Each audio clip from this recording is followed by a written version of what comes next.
कधी विचार केलाय की एका सामान्य माणसाच्या नकळत त्याच्या नावावर कोट्यावधींची कंपनी उभी राहू शकते? आज आपण अशाच एका धक्कादायक प्रकरणावर बोलणार आहोत, जे ऐकून खरंच वाटणार नाही. आणि हो, हे आपल्यापैकी कुणासोबतही घडू शकतं. हो, जे ऐकलं ते अगदी बरोबर आहे. एका डिलिव्हरी बॉयच्या नावावर तब्बल 9.5 कोटींची कंपनी. आणि गंमत म्हणजे त्याला स्वतःला ह्याचा पत्तासुद्धा नाहीये. ही गोष्ट जितकी अविश्वसनीय वाटते तितकीच ती खरी आणि तितकीच भयानक आहे. हा आकडा बघा, 9,49,00,000 रुपये.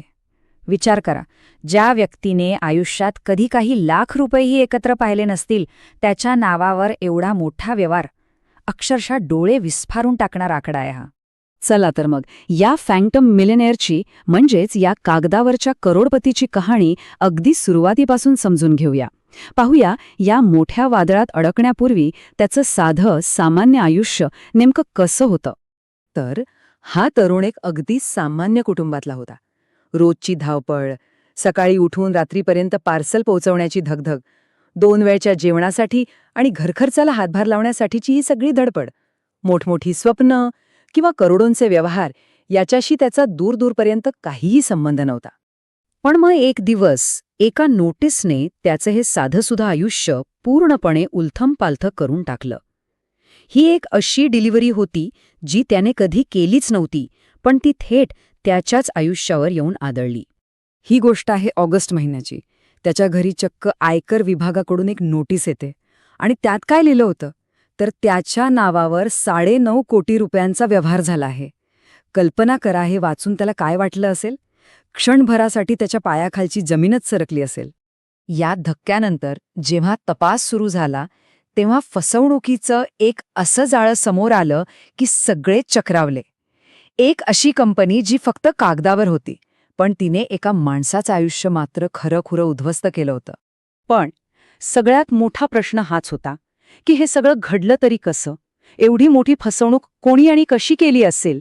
त्याच्या ओळखीचा वापर इतक्या सफाईने कसा केला गेला? तर बघा, ही फसवणूक किती पद्धतशीरपणे केली गेली होती. सगळ्यात आधी त्यांनी मिळवलं त्याचं पॅन कार्ड आणि फक्त त्या एका डॉक्युमेंटच्या आधारे वायन इम्पेक्स नावाची एक अख्खी कंपनीच रजिस्टर केली. बरं, हे सगळं करताना कुणाला संशय येऊ नये म्हणून मोबाईल नंबर आणि ईमेल आयडी सारखे तपशीलही खोटेच वापरले.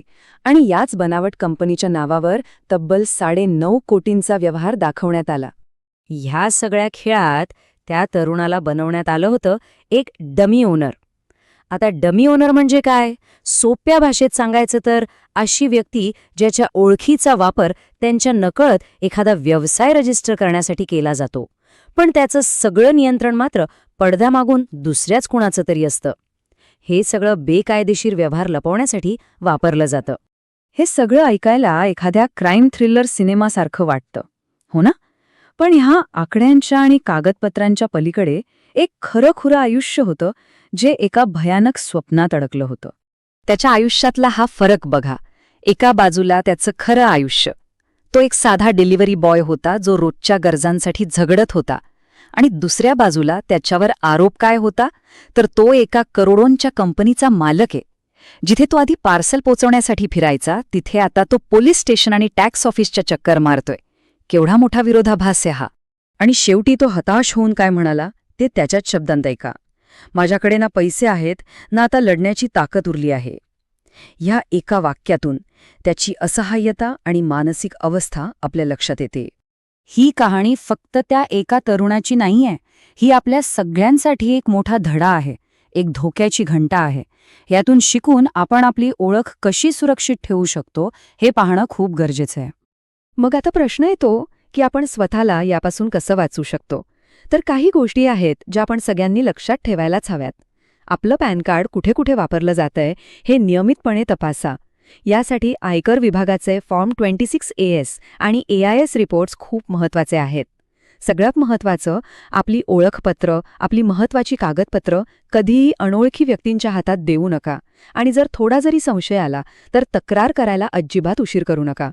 शेवटी एकच प्रश्न उरतो, आपली ओळख, जी आपली सगळ्यात मोठी संपत्ती आहे, ती या डिजिटल जगात खरंच किती सुरक्षित आहे याचा विचार प्रत्येकाने करायलाच हवा.